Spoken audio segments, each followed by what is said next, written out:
Abi hoş geldin. Hocam hoş bulduk. Nasılsın? İyiyim, sen nasılsın? İyiyim, ben de biraz hastaydım bu hafta. Dizi de biraz hasta etti ama şu an toparladık. Abi bu arada kestirmişsin. Hocam valla kestirdim, rahatladım. Umarım güzel olmuştur yani. Karakterlerin değiştiği gibi biz de değişelim dedik yani. Hani her şey değişiyor. Yalı Çapkını 39. bölümü konuşacağız. Abi bölümü beğendin mi? Hocam ya bu sezon hangi bölümü beğendik? İlk bölüm biraz iyiydi. Geçen bölüm zaten hiç konuşulmaz. Bu bölümde kötünün kötüsüydü diyelim. Yani felaket de değildi. Ama gerek bölümün kısaltılmış olması, gerek bölümde yine çok fazla bir şeyin olmaması ve aynı diyalogların tekrarlanması, karakterlerin bambaşka insanlar olmaları kötüydü. Ha, bu bölüm iyi olan ne vardı? Seyfer'in o duygusal diyalogları fena yazılmamıştı ama yine de birbirlerine karşı olan saygı çerçevesindeki diyaloglardan çok uzak şeyler gördük. Özellikle ileride de geleceğiz. Ferit'le Talih'in diyaloglarında yine Seyran'ın bir kapı dinlemesi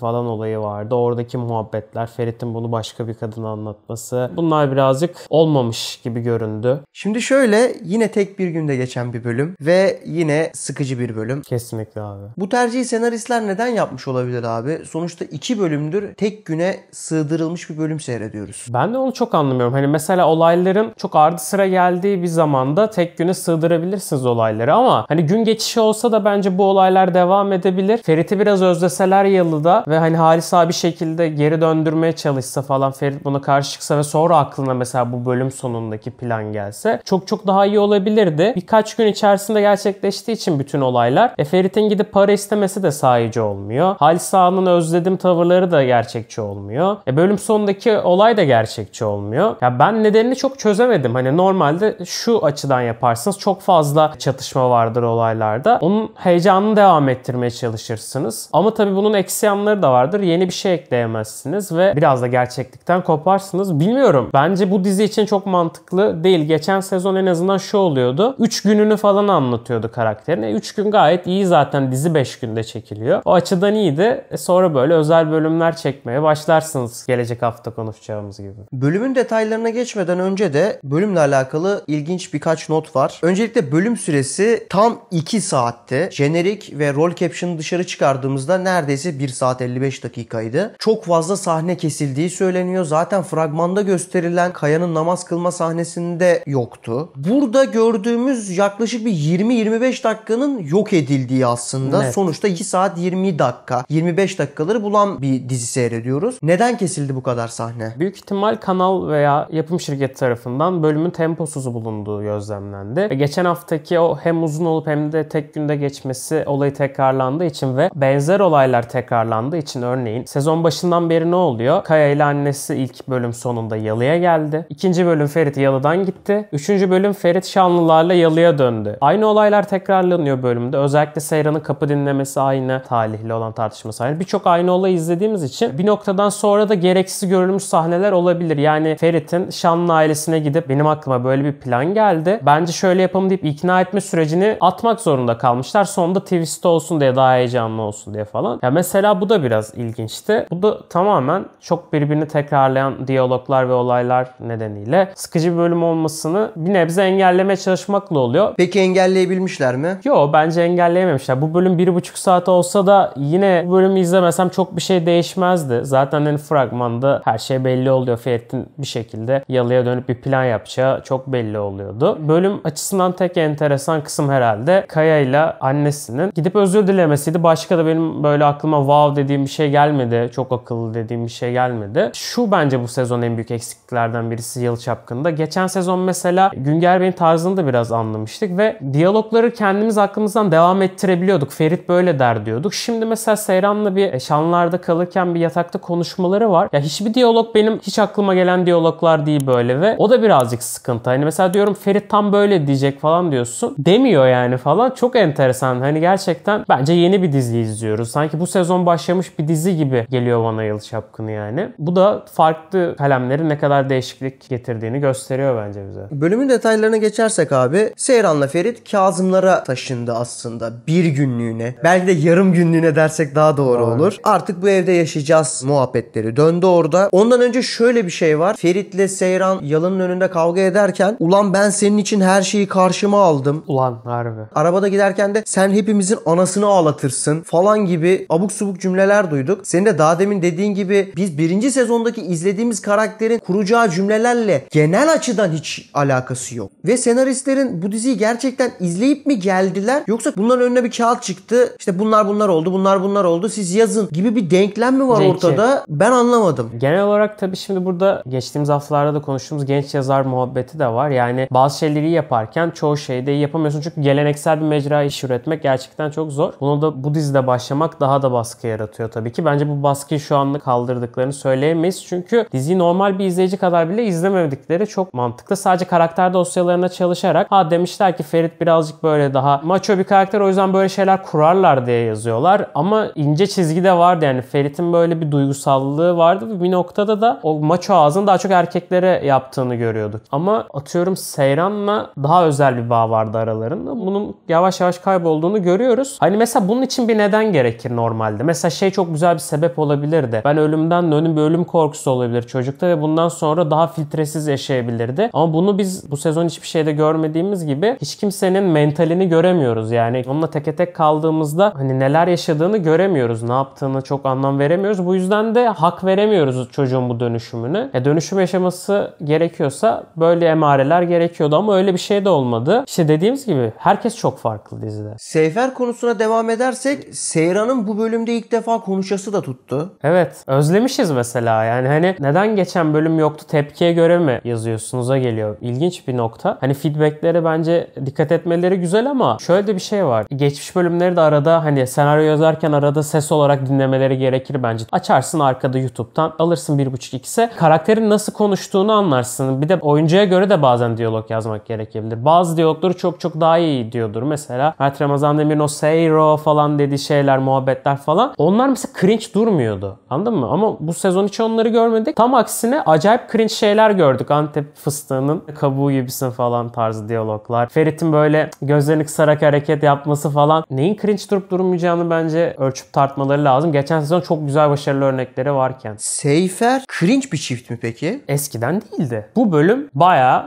cringe'ti yani bence. Bu bölüm mü bu sezon mu? Bu sezon genel olarak böyle. Ama ne zaman yakınlaşsalar böyle bir evlendikten sonra hani ne oldu, büyü mü bozuldu anlamadım gitti, evlilik aşkı öldürüyor mu desem ondan da değil, evlilikle hiçbir alakası yok bu durumu. Çünkü zaten evli çift gibi değiller, hala çocuk gibi davranıyorlar çoğu konuda, kıskançlık olsun falan. Ama o tatlı atışmalar bitti. Üzgünüz bu konuda. Ben dizide yani hani benim eğlence unsurum Orhan. Onu izleyince mutlu oluyorum. Başka da bir şey tatmin etmiyor beni dizide. O zaman Orhan demişken Yalı Çapkını Orhan gerçekten sahalarda akıyor. Akıyor dersek doğru olurdu dediğin gibi. Çıktı dışarı gece vakti. Klaplarda, barlarda takıldı. Ama işte orada asıl düğüm Dicle olayı. Nedir bu Dicle olayı hocam? Dicle ile Orhan arasında bir ilişki kurmak istiyorlar bir noktada. Yusuf'tan biraz çıktılar o konuda. Yusuf nerede bu arada? Var mı dizide? Galiba yok ki, o yüzden Orhan'la mı oluyor yoksa var mı kasta, hiç okumadım da bilmiyorum, biliyor musun? Aklıma da gelmedi bu bölüm. Dedim ay bu kızın sevgilisi vardı. Niye mesela Orhan'la bir muhabbet var? Çok olay vardı ilk sezondan kapatılan. Mesela bunu da kapatmadılar, öyle kaldı. Bilmiyorum adam çıktı mı çıkmadı mı, diziden çıktıysa da ne oldu? Biri mi kovdu? Kimse de kovmadı. Hiç konuşulmuyor da. Ben de bilmiyorum açıkçası. Senaristler de hatırlıyor mu emin değilim. Bu arada ilk defa Sultan'dan da şey gibi bir şey duyduk. Babanın yanına seni göndereceğim dedi. Sultan da eşini hatırladı galiba. Çünkü o da mesela Yusuf gibi yok olmuştu. Yani adam puf diye gitmişti bir anda. Herhalde belki Yusuf da bundan 20 bölüm sonra onunla alakalı bir cümleyle geçilip gidecek gibi bir karakter gibi duruyor.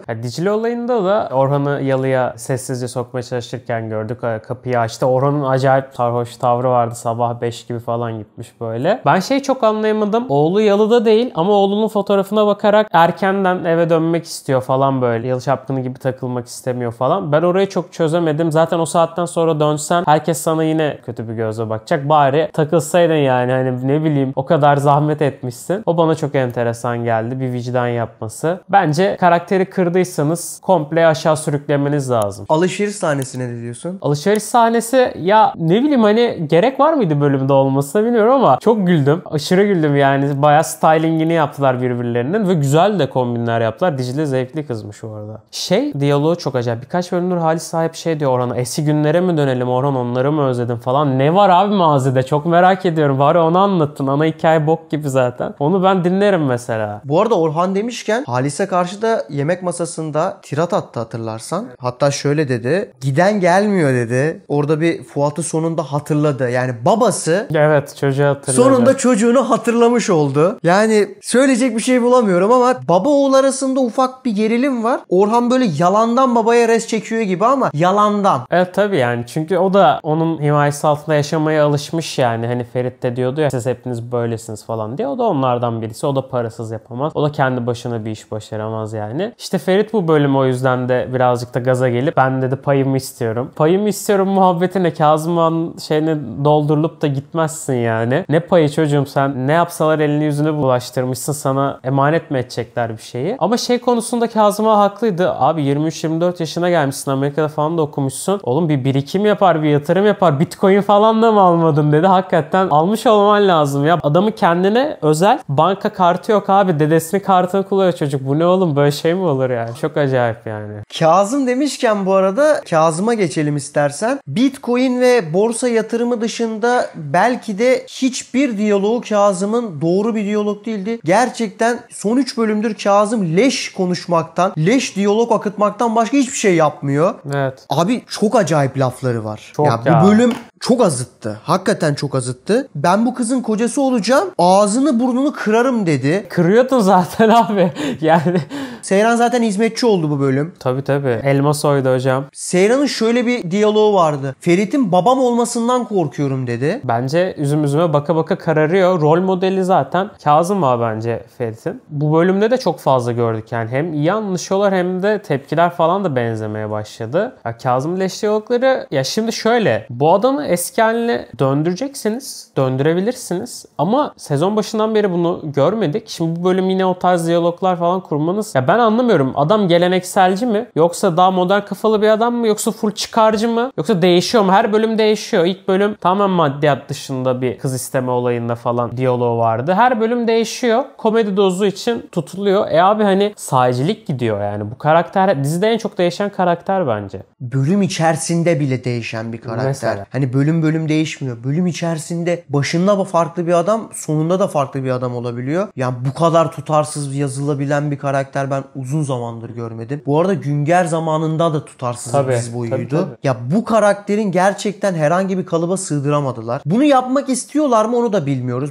Bu karakter böyle komedi dozu devam gibi de bakıyor olabilirler. Garip. Onun dışında Kaya ve Nüket muhabbetine girelim istersen. Kaya'da şöyle bir durum oldu. Aynada kendisiyle yüzleşti. Orada ufak bir detay var. Arka fonda İhsanlılar müziği. Yani Kaya mı diyelim, Tarık mı diyelim abi? Anlamadım. Bu müziği zaten ben onlar geldiğinde de beğenmemiştim. Karakterin kötüye gidişini böyle göstermek için bu müziği koyuyorsunuz. Okey de bir karaktere özel müziği niye farklı bir karaktere koyarsınız? Bilmiyorum. Bilinçli mi yapıldı bu olay? Çok da emin değilim açıkçası. Yüzleşme kısmında da zaten biliyorsunuz ayna. Her karakter bir aynaya bakarak bir değişim yaşıyor Yalı Çapkın'da. Seyran'da da gördük bunu. Ferit'te çokça gördük zaten. Yine Kaya'da da gördük. Bu yönetmenin stili yani. İmza stili bu yani. O yüzden de bir şey diyemiyoruz. Onun emarelerini ilerleyen bölümlerde göreceğiz. Çocuğu daha yeni tanımaya başladık. Bence bu bölüm gayet iyiydi. Özellikle Suna ile konuşmaları. Ferit'e sen daha çok benziyorsun tarzı konuşması. Aralarında böyle bir şeyin tohumları da atıldı sanki. Marmaris bölümünde daha çok görebiliriz belki de bunun ilerleyişini. Bu arada orada bir ayna planı var. Çok güzel. Çok hoşuma gitti benim de. Yani Sunay'ı gösterdi. Arkasında konuşuyor gibi. Yani bu tarz planları özledik yani. Çok düz. Her şey kafa.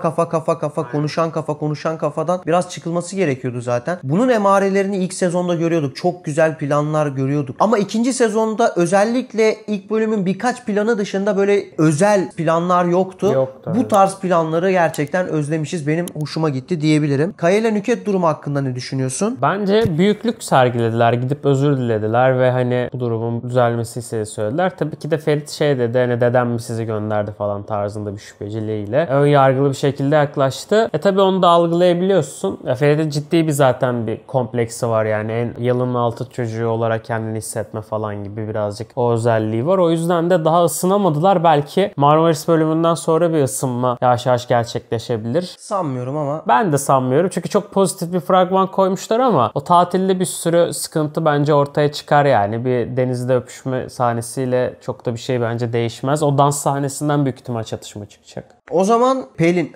fizyoterapist sahnesine geçelim istersen. Olur. Orada ilginç bir durum vardı. Ferit çağırmadı Seyran'ı. Sen arabada otur dedi. Sonra çıktı yukarıya. Yukarıda fizyoterapist tarafından tedavi edilirken aralarında Talih'le bir diyalog geçti. Birbirleriyle konuştular. Burada stresten bahsetti Talih. Seyran'ın da yukarı çıkası çıktı. Kapıyı dinleyesi tuttu ve Seyran bastı onları. Zaten Ferit'in de bunu anlatması da garip yani Talih'e stres konusunda. Yani stresinin sıkıntısı Seyran mı sadece, çok emin değilim. Yoksa kendi iç ailesi mi temel sıkıntısı, çok onu bilmiyorum açıkçası. Benzer olayların yaşanması diyorum ya sıkıyor. Çünkü zaten kapalı mekanlarda geçiyor dizi. Paso hep aynı yerlerde geçiyor. Benzer olaylar var. Yani Pelin fizyoterapist aynı kişi gibi. Öyle bir başlangıç oldu. Farklı bir hava da yok. Yani bilmiyorum. Tarık Kaya aynı kişi gibi. Müzik bile aynı zaten. O zaman bu karakterler niye çıktı? Ben de onu anlamıyorum. Tamam hadi Pelin'e çok tepki vardı. Hikayesi fazla uzatılmıştı dendi. Niye aynısı geldi? Tarık bence kesinlikle kalmalıydı. Hani bayağı da yakışmıştı diziye. En azından Ferit'le yüzleşmeleri olmalıydı. Ferit ona belki gününü gösterirdi. Ve orada o gününü gösterirken de farklı bir karakter açılımı da yaşardı. Belki mentali daha kötüye giderdi falan. Bilmiyorum. Kestirip atmaları diziye çok ket vurdu ya. Bayağı ket vurdu. Onun dışında Sultan ilaca devam ediyor. Evet, ilaç güzel yani, atmaya devam ediyorlar. Seyran da içti yani. Demek ki Marmaris'ten çok bir şey beklememek lazım. Oradaki emareler. Ama zaten o belli yani. Seyran'ın hamile kalamayacak. Ve bu şekilde aralarında bir çatışma çıkacak ailede falan da. Büyük sıkıntılar çıkacak. Yine Seyran'ın Yalı'yı terk ettiğini ilerleyen bölümlerde görürüz. Halis Ferit sahnesine geçelim istersen. Yavaş yavaş da sona doğru ilerleyelim. Para istedi Ferit. Halis onunla çok güzel dalga geçti. Mükemmel güldü bu arada var ya. O kadar eğlenmişlerdir ki o sahnede. Harikaydı Çetin Tekindor'un oradaki kahkahası. Bu evde yaşamıyorsan sana hak mak yok dedi. Doğru. Ve şöyle bir cümle kurdu Halis ilginç bir şekilde. Pelin dedin tamam dedim. Doğru. Seyran dedin tamam dedim. 2 kere. Kazım dedin ona bile tamam dedim be adam. Daha sana ne yapayım dedi. Tabii şimdi ilk sezonda da zorla evlendirdiniz çocuğu. Ondan bu zincirleme olaylar çıktı ama bu sezon şey konusunda kesinlikle haklı ve böyle patlama yapması gerekiyordu bence. Seyran dedin.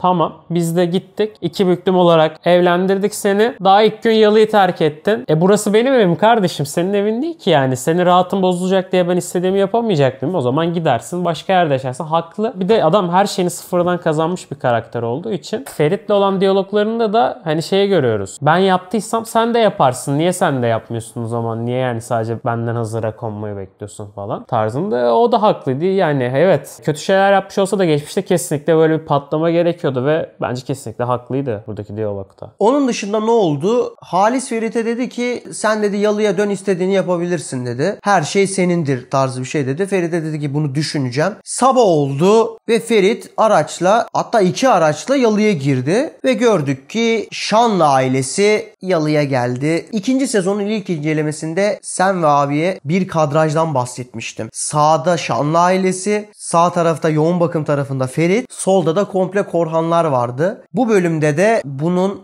direkt emaresi olan başka bir planla birlikte gördük diyebilirim. Neler düşünüyorsun Şanlı Korhan ailesine karşı durumuna? Yani bu sezon büyük ihtimal zaten öyle geçecek. Nereye kadar tabii geçecek tam bilmiyoruz. Güzel bir plandı. Ya Ferit akıllıca bir fikirle geldi. Madem herkes aynı çatıda yaşamasını istiyorsun. Benim de bir ailem var. Onlar da gelsin. Hadi bakalım yaşayabiliyorsanız 2A. Hadi takılın yani dedi mesela. İlginç. Bunu kabul edecek mi Halis Ağa emin değilim. Acaba zorla mı kabul etmeye çalışacak Ferit gelsin diye? Okey mi diyecek bunu? Bilmiyorum açıkçası. Bunu da gelecek bölümde de çok göremeyiz. Bence 5'te falan göreceğiz. Çünkü Dalaman özel bir bölüm büyük ihtimal. Bu arada yapım içinde olumlu bir hamle. Sonuçta rezidansa verdikleri kiralıdan kurtulmuş olacaklar. Evet abi onu da söylemek lazım yani. Hani 2-3 bölüm rahatlar açıkçası. Ekip de full orada olacak. Mükemmel. 3 ekip aynı yerde çekersiniz artık. Birisi mutfağı çeker. Birisi Ferit odayı çeker. Birisi salonu çeker. Birisi Abidin abi çeker dışta. 2 günde bitirirsiniz ya bütün seti. Abidin abi ne yapıyor abi? Abidin yani yokları oynuyor biraz Suna olayından sonra da zaten. Çok da değiştirildi karakteri. Gel Abidin, git Abidin. Öyle yani. O zaman son olarak fragmana geçelim istersen. Marmaris özel bölüm tatil bölümü olacak gibi gözüküyor. Ferit, Seyran, Kaya, Suna, Asuman gidiyor bu tatile. Burada şöyle bir denklem var. Kaya kime gidecek? Asuman'a mı gidecek, Suna'ya mı gidecek? Suna'ya bence gidecek. Ama oraya Asuman'ın gitmesi buradaki üçlüyü yaratmak için, tabii OGM sever üçlü yapmayı. Hemen o üçlüyü orada yaratmak için kurmuş bir denklem. Bir de şeyi de fark etmişsindir. Her zaman bir erkek iki kadın olur. İki erkek bir kadın olmaz. Buna dikkat etmek lazım o hikaye tarzında. Şey ilginç geldi bana. Bu kadar kaos bitti bölüm sonu. Eğlenceli bir bölüme doğru gideceğiz büyük ihtimalle. Bir saat falan öyle geçecek bir bölüme doğru gideceğiz ve Nükhet'in şey demesi, Seyran'la şey de gitsin, Ferit de gitsin falan demesi bilmem ne. Çocuklara bir an bir postalıyorlar. Niye postalıyorlar acaba? Arkada bir plan mı var? Hani acaba Halis abi plan mı kuruyor Nükhet'le Çanlıları bezdirmek için yıldan? O tarz bir plan mı kuracaklar bilmiyorum açıkçası. Ya önümüzdeki bölüm tam bir fan gaz alması bölümü. Evet. Kartepe bölümü ya. Aman onlar için de bir bölüm yapalım. Onların gazını alalım. Biz 10 bölüm daha karıştırırız ortalığı. 10 bölüm sonra bu sefer de kış tatili bölümü yaparız yine gibi ortaya atılmış bir bölüm olacağını düşünüyorum ben. Benim fragmanda da gördüğüm en komik detay Ferit'in Seyran'ı omzuna alması. Evet abi. Gerçi bu çocuğun yani kolunu iyi ki bir sakat dediniz. İnanılmaz tek seansta iyileşti. Yarım seansta hatta. Bir de şey sahnesi de çok acayip değil mi abi? Hani yazın şöyle bir fotoğraf karesi paylaşılmıştı magazinde. Afra ile Mert'in denizde öpüşürken bir fotoğraf karesi vardı. Bölümde de aynı açıdan bilerek almışlar ay ışığı altında, bu sefer gece olmuş yani plan. Burcu Alptekin de az değil yani. Az magazin takip etmemiş gerçekten. Bunu düşünmüş olması da çok enteresan geldi bana. Ya bunları düşünüyorsunuz, en basit şeyleri aklınıza getirmiyorsunuz. Çok enteresan. Önümüzdeki bölümlere bakacağız diyoruz. Teşekkürler abi. Ben teşekkür ederim. Videolarımızı büyük bir ilgiyle izliyorsunuz. O yüzden de kanala abone olmayı ve videoyu beğenmeyi de unutmazsanız bir kez daha teşekkür ederiz. Görüşmek üzere.